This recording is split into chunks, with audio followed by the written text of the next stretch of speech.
નમસ્કાર દર્શક મિત્રો, ઇન્ડિયા 24 ન્યૂઝમાં આપ સર્વનું હાર્દિક સ્વાગત છે. આપ જોઈ રહ્યા છો ગુજરાતના અને દેશભરના સમાચાર.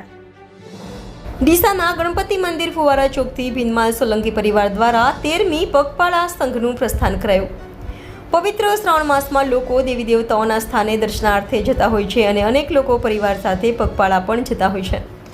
રાજસ્થાનમાં આવેલ ભીનમાલમાં સ્થાયી શ્રી ક્ષેમકરી માતાજીનું સ્થાન આવેલું છે, ત્યારે ત્યાં દૂર દૂરથી લોકો માતાજીના દર્શન માટે આવતા હોય છે. ત્યારે આજે ડીસાના ગણપતિ મંદિર ફુવારાથી ભીનમાળ પગપાળા યાત્રા સંઘનું પ્રસ્થાન થયું હતું. આ સંઘનું પ્રસ્થાન ડીસાથી શ્રી ક્ષેમકરી માતાજી 13મી પગપાળા સંઘનું પ્રસ્થાન કરાયું. ડીસા ફુવારા ચોક ગણપતિ મંદિરથી Dhanera road Yamuna cold storage સુધી શોભાયાત્રા કાઢવામાં આવી હતી. શ્રી ક્ષેમકરી માતાજી ભીનમાલ પગપાળા યાત્રા સંઘનું ડીસાથી સાઉન્ડના સથવારે સોલંકી પરિવાર દ્વારા સંઘનું પ્રસ્થાન કરવામાં આવ્યું, જેમાં મોટી સંખ્યામાં સોલંકી માળી સમાજ પરિવાર આ સંઘમાં જોડાયા હતા અને સાઉન્ડના સથવારે સોલંકી પરિવાર ઝૂમી ઉઠ્યા હતા.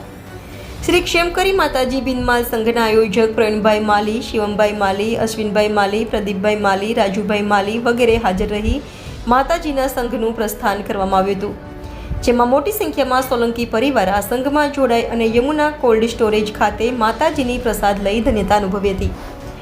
આ શોભાયાત્રામાં ઉપસ્થિત એક્સ ચેરમેન મગનલાલ માલી, નિવૃત્ત ચીફ ઓફિસર પાંજાભાઈ માલી, પોલીસ સ્ટાફ અને સોલંકી માળી સમાજના લોકો મોટી સંખ્યામાં જોડાયા હતા. પગપાળા યાત્રા સફળતાપૂર્વક પૂર્ણ કરી ભીનમાલ ખાતે આવેલ માતાજીના દર્શન કરીને ધન્યતા અનુભવશે.